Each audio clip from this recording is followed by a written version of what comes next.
begona ayollar bilan jinsiy aloqa qilish, uni oqibatlari va undan qanday qilib saqlanish to'g'risida gaplashamiz. Bugungi kunda bizga sir emas, juda ham ko'plab yoshlarimiz begona ayollar bilan jinsiy aloqa qilish holatlarini har qadamda uchratish mumkin. 15-16 yildan beri jinsiy salomatlik bo'yicha faoliyat yuritgan bo'lsam, bu narsani oqibati faqat pushaymonlik, o'sha jinsiy zaiflik, farzandsizlik holatga tushib qolmaslik uchun, bu narsadan saqlanish uchun nimalarga e'tibor berish kerak? Mana shular haqida gaplashamiz. Mutaxassislarning ham sababchi bo'lib qolganini bilamiz. Bugun sizlar bilan begona ayollar bilan jinsiy aloqa qilish, uni oqibatlari va undan qanday qilib saqlanish to'g'risida gaplashamiz. Bugungi kunda bizga sir emas, juda ham ko'plab yoshlarimiz uylanguncha yoki uylangandan keyin ham begona ayollar bilan jinsiy aloqa qilish holatlarini har qadamda uchratish mumkin.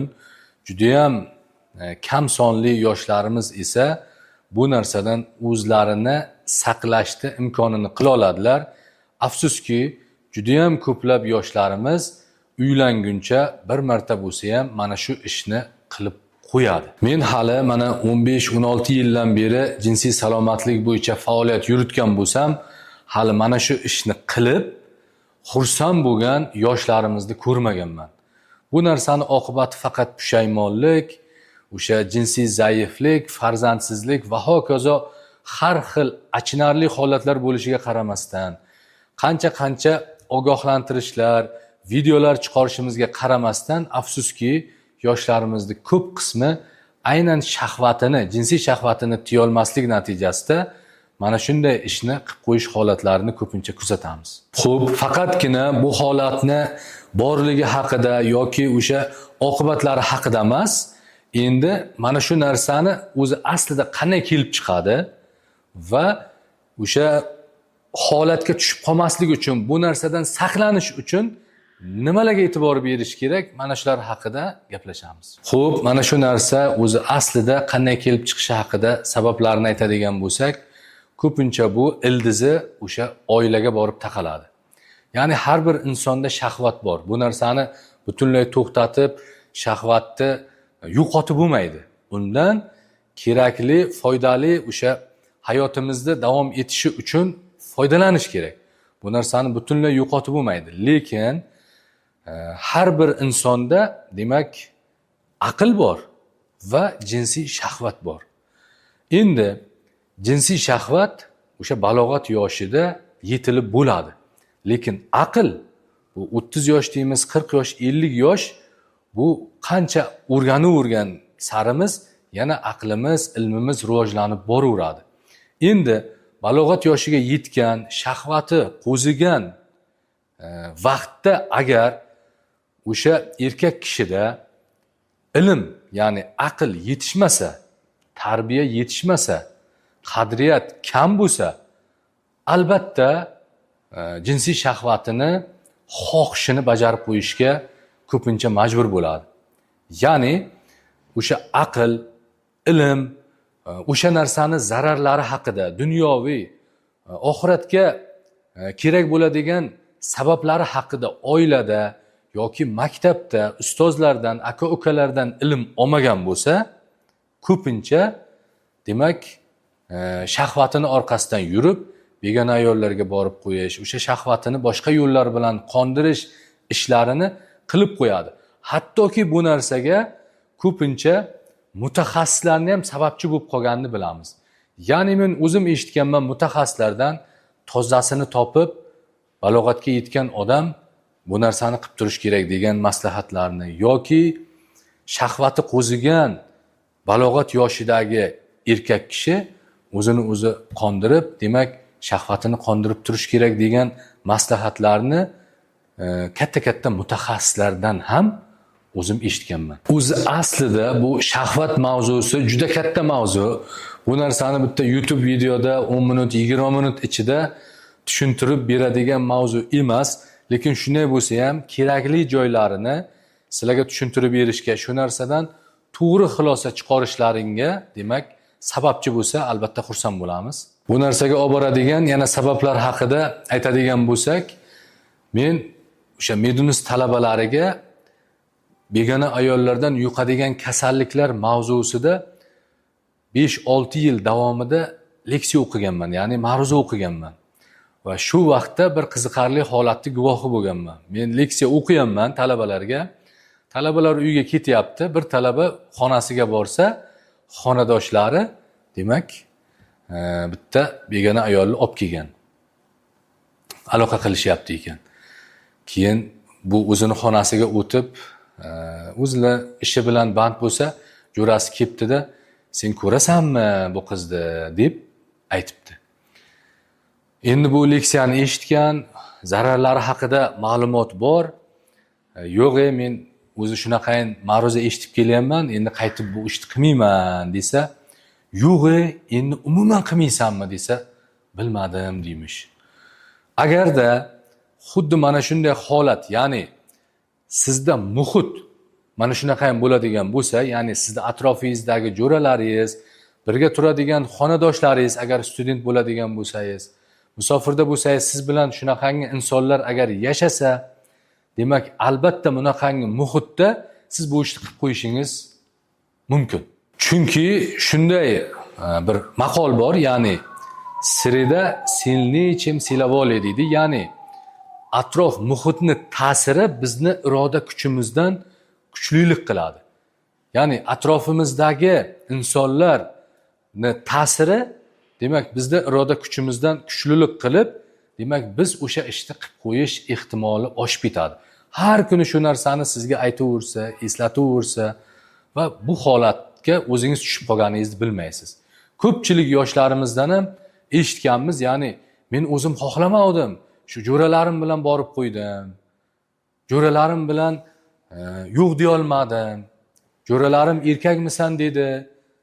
Sen o'zi bo'ladimi yo'qmi? Mana shunaqangi gaplardan chidolmasdan juda ham ko'plab yoshlarimiz qilib qo'ygan va pushaymon bo'lgan holatlarni men o'z faoliyatim davomida juda ham ko'plab kuzatganman. Demak, muhitni ta'siri tushunarli bo'ldi deb o'ylayman. Bundan tashqari yana sabablar ko'p.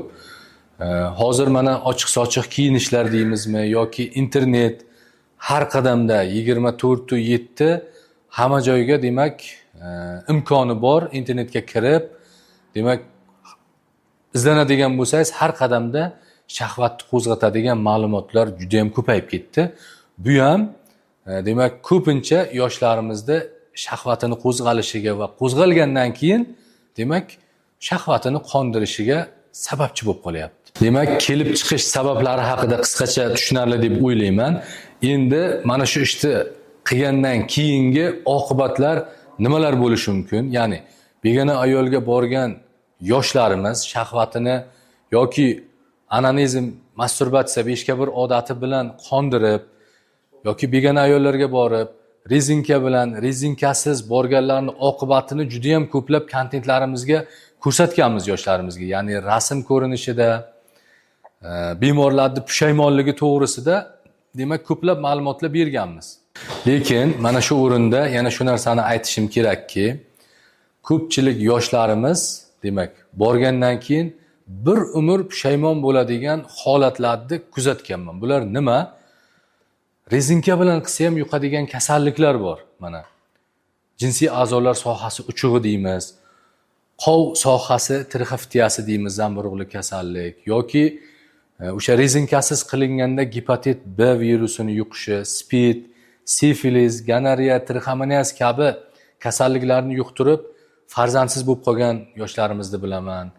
Jinsiy zaiflik, ya'ni jinsiy aloqaga xohishni pasayib ketganligini yoki borib o'sha kasalliklar tufayli asabi buzilib, aloqa qila olmasdan yoki tez bo'shanib qo'yadigan asoratlarga sababchi bo'lib qolib, oilasi buzilib ketgan qanchadan qancha yoshlarimizni bilaman. Bundan tashqari, o'sha hattoki uylangandan keyin ham borgan yoshlarimizni kasallikni o'ziga yuqqani mayli-yu, yana ayoliga ham yuqtirib, ayoli bilan birgalikda sarson bo'lib, kelishmovchiliklar kelib chiqib, mana shunaqangi bosh og'riqlar bilan keladigan bemorlarni juda ham ko'plab kuzataman va bu narsa menga o'zimni ham asabimga, demak, yomon ta'sir qiladi. Shunaqa holatlar ko'rganman, begona ayolga borgan, kasallikni yuqtirgan va xotini homilador bo'lgan, kelib xotiniga ham yuqtirgan. Men so'raganman, "Xo'p, begona ayolga boribsan, xotining bo'la turib boribsan. Nima uchun bording?" desam, "Xotinim homilador edi. Homilador bo'lgandan keyin aloqa qilish mumkin emas deb o'ylagan ekanman." "Xo'p, shunday deb o'ylabsan. Yana nima uchun homilador ayoling bilan qo'shilling?" desam, "Hali menga kasallik hech qanday belgilari yo'q edi. Shu sababli qo'shilib qo'ydim" deb, demak, homilador ayoliga kasallikni yuqtirib, ikkalasi birgalikda juda ham ko'plab sarson bo'lib, nuqsonli farzandlar tug'ilganligi holatlarini va bundan ham yomon holatlar kuzatilganligini ko'plab kuzatganman va bu narsa menga juda ham yomon ta'sir qilgan. Shu sababli ko'plab videolar chiqarganman. Bu narsadan o'zlaringni ehtiyot qilinglar deb, kimdir bu maslahatlarimizdan, demak, to'g'ri xulosa chiqarib o'zini saqlagan bo'lsa, albatta o'zini foydasiga. Mana aziz do'stlar, demak, begona ayollarga borib qo'yishni, mana aziz do'stlar, begona ayollarga borib qo'yish sabablari va undan kelib chiqadigan oqibatlar haqida qisqacha gaplashdik. Endi esa bu narsadan qanday saqlanish mumkin, mana shu haqida gaplashsak. O'zi men aslida qanaqadir hadis aytishga yoki Qur'oni Karimdan qanaqadir oyatlar aytishga haqqim yo'q, lekin mana shu o'zimni sohamga tegishli bo'lgan, mana shu yoshlarimizga o'rgatish uchun va har xil ma'lumotlar yiqqanman, o'zimga taalluqli bo'lgan va juda ham muhim bo'lgan ma'lumotlarni topib, to'g'risi men o'zim juda ham ta'sirlanganman. Ya'ni yoshlarimizga maslahat berganimizda qanday saqlanay deganda, demak, o'zi tayyor instruksiya, yechimlar hadislarda, Qur'onda, oyatlarda hamma joyga tayyor berilganligiga guvoh bo'lganman va hattoki o'sha vaqtda aytib o'tilgan narsalarni hozirgi kunda mutaxassis sifatida o'z ko'zim bilan ko'rib turibman. Mana shular haqida qisqacha aytaman. Ya'ni birinchi bo'lib bir hadisni o'rganganman va mazmunini sizlarga aytib bermoqchiman. O'sha Payg'ambar sollallohu alayhi vasallam oldilariga bir sahoba keladi va menga zino qilishga ruxsat bering deb so'raydi. Shunda atrofda o'tirgan sahobalarni juda ham jahli chiqib ketadi, lekin Payg'ambarimiz sollallohu alayhi vasallam bu sahobaga shunaqa chiroyli tarzda tushuntirib qo'yadilarki, mana shu tushuntirish hozirgi yoshlarimizga ham juda ham to'g'ri keladi. Ya'ni savol beradilar. Xo'p, sen shu zinoni qilmoqchi ekansan, tasavvur qilgin, o'sha sen zino qilmoqchi bo'lgan inson seni onang bo'lganda shu ishni qilgan bo'lardingmi desa, yo'q deb birdan boshqacha bo'lib qoladi sahoba. Va undan keyin yana savol beradilar.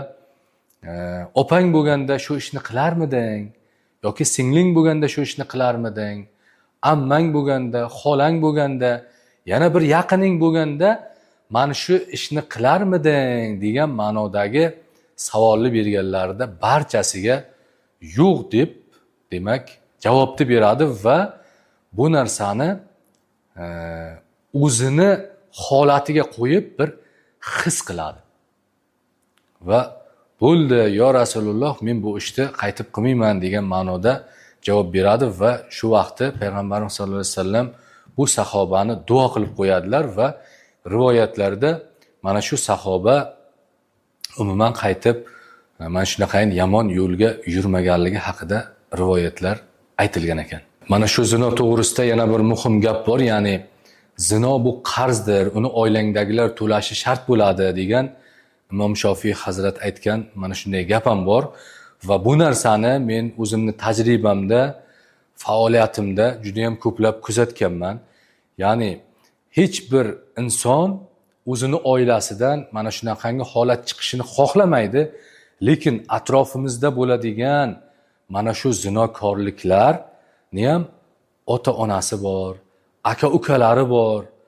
Demak, ularni aka-ukalari ham mana shunday ishlarni qilib yurgandirki, mana uni oiladagilari ham demak mana shu zinokorlik bilan shug'ullanib kelyapti. Afsuski bu achchiq haqiqat. Shu sababli har bir es hushi, aqli joyida bo'lgan inson bunday yomon narsadan saqlanish kerak. Ya'ni hech kim xohlamaydi oilasidan mana shunaqangi jirkanchli ishlar chiqishini hech bir inson xohlamaydi. Shu sababli mana shu hikmatli gaplar, hadislarni bir o'rganib qo'ysak, demak, albatta o'zimiz uchun foydali bo'ladi. Yana tajribamda juda ham bir achinarli holatni kuzatganman. Ya'ni shunaqa hadis eshitganman. Ya'ni qaysi bir qavmda, mazmunini aytaman, qaysi bir qavmda o'sha zino ko'payadigan bo'lsa, o'sha qavmda ota-bobolari eshitmagan kasalliklar keladi degan. Va men mana shu begona ayollarga borib, keyin kasallik yuqtirgan insonlarni davolaydigan mutaxassisman, ya'ni venerologman, tanassul kasalliklari bilan shug'ullanadigan mutaxassisman va oldimga keladigan ko'plab hozirgi kunga uchraydigan kasalliklar kitoblarimizda yo'q. Hattoki mana 2000-yildan keyin chiqqan kitoblarimizda yangi kasalliklar guruhi kiritilgan. Mana aziz do'stlar, bugungi kunda sizlarga yetkazmoqchi bo'lgan ma'lumotlarimiz mana shulardan iborat edi. Agar videomiz sizga yoqqan bo'lsa, albatta o'z tanishlaringizga, yoshlarga, ko'proq yoshlarga yetib borishiga, demak, sababchi bo'ling. Agar sizda qanaqadir savollar bo'lsa, albatta kommentariyada yozsangiz, qiziqarli savollarga jamlab keyingi videolarimizda albatta javob berishga harakat qilamiz. Keyingi videolarda ko'rishguncha